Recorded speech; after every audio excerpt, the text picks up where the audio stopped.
नमस्कार, मैं आपके साथ विभा उपाध्याय और आप देख रहे हैं न्यूज़ 18 बिहार झारखंड का digital platform. Ahmedabad plane crash में करीब 1 महीने के बाद शुरुआती जांच रिपोर्ट जब सामने आई तो उसने कई शंकाओं को जन्म दे दिया है। कई सवाल ऐसे हैं जो इस रिपोर्ट के सामने आने के बाद भी सुलझे नहीं हैं और उनके जवाब मिले नहीं हैं। विमान का फ्यूल स्विच था, उस स्विच को लेकर ये बार बार कहा जा रहा है कि ये स्विच ही बंद था और यही वजह रही इस हादसे की। सवाल ये, एक आम आदमी के मन में ये सवाल उठता है कि आखिर ये स्विच अपने आप कैसे बंद हो गया। या तो इसे किसी ने बंद किया होगा या फिर टेक्निकल फॉल्ट रहे होंगे, तकनीकी खामी रही होगी और इस वजह से ऐसी परिस्थिति आई जब लोगों को अपनी जान गंवानी पड़ी। रिपोर्ट में इन सवालों के जवाब आधे अधूरे क्यों हैं, ये सवाल इस वक्त सबसे बड़ी है। क्या इसके पीछे कोई साजिश हो सकती है? क्या इस वक्त जिस तरीके की रिपोर्ट सामने आई है उसे लेकर भी शंका गहरी हो रही है। AAIBE की रिपोर्ट की अगर बात करें तो ये रिपोर्ट ये कहती है कि दुर्घटनाग्रस्त बोइंग विमान 787 ड्रीमलाइनर का फ्यूल स्विच बंद होने की वजह से 2 पायलटों के बीच एक तरीके से कंफ्यूजन पैदा हुआ, भ्रम पैदा हुआ, जो शायद दुर्घटना की वजह बन गया। रिपोर्ट में ये कहा गया कि दुर्घटना के समय एक पायलट ने दूसरे पायलट से ये पूछा कि आपने फ्यूल का स्विच क्यों बंद कर दिया। इस पर दूसरे पायलट की तरफ से जवाब दिया गया कि उसने इस स्विच को बंद ही नहीं किया।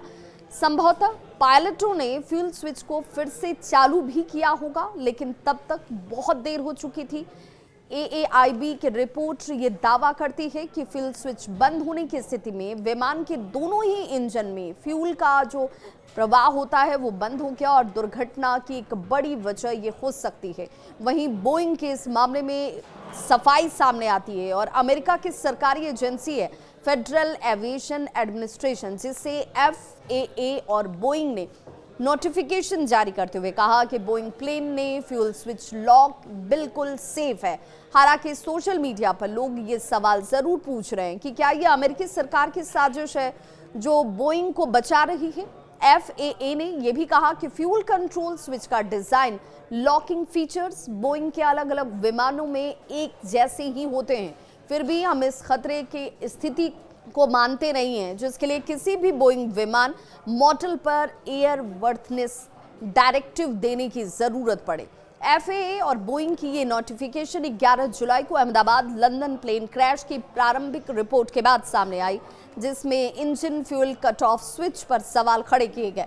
फ्यूल कंट्रोल स्विच विमान के इंजन में फ्यूल के बहाव को कंट्रोल करता है और सोशल मीडिया पर लोगों की तरफ से कई तरह के सवाल जो हैं इस वक्त उठाए जा रहे हैं कि आखिर अमेरिकी सरकार बोइंग को क्यों बचा रही है। एयर इंडिया ने 2019 में बोइंग के निर्देश के बाद पिछले 6 महीनों में बात करें तो अहमदाबाद लंदन बोइंग 7878 फ्लाइट के थ्रस्ट कंट्रोल मॉड्यूल, जिसे TCM भी कहा जाता है, उसे 2 बार बदला। अब आप अंदाजा लगाइए कि 6 महीने में 2 बार इस स्विच को बदला जाता है। एक सामान्य मानवीय की भाषा में अगर आप समझेंगे तो जिस स्विच को इस पूरे हादसे की वजह बताई जा रही है वो 6 महीने में 2 बार बदली गई। सवाल ये कि आखिर ऐसा क्या हुआ जैसे सालों साल चलनी चाहिए थी वो 6 महीने में 2 बार बदली जाती है, और क्या उसमें तकनीकी खामी नहीं होगी? क्या इस खामी को अमेरिकी जिस पूरे एविएशन की बात की जा रही है वो साजिश के तहत बताने की कोशिश कर रही है कि भाई ये तकनीकी खामी की वजह से हादसा नहीं हुआ, पायलट्स की गलती की वजह से यह हादसा हुआ?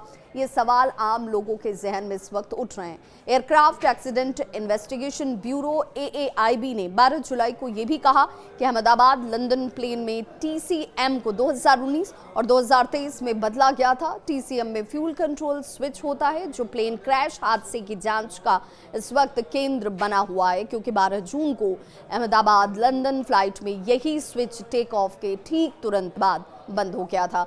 अब ऐसे में लोग ये जानना चाहते हैं कि क्या यहाँ तकनीकी खामी थी और इसी खामी को हादसे की बड़ी वजह मानकर रिपोर्ट सामने आनी चाहिए थी, लेकिन ये रिपोर्ट साफ क्यों नहीं है, इसमें हादसे की क्लियर जानकारी क्यों नहीं है, ये अपने आप में संदेह पैदा करता है। इस खबर पर क्या है आपकी राय, बताइएगा जरूर, कमेंट बॉक्स में मेंशन करते हैं।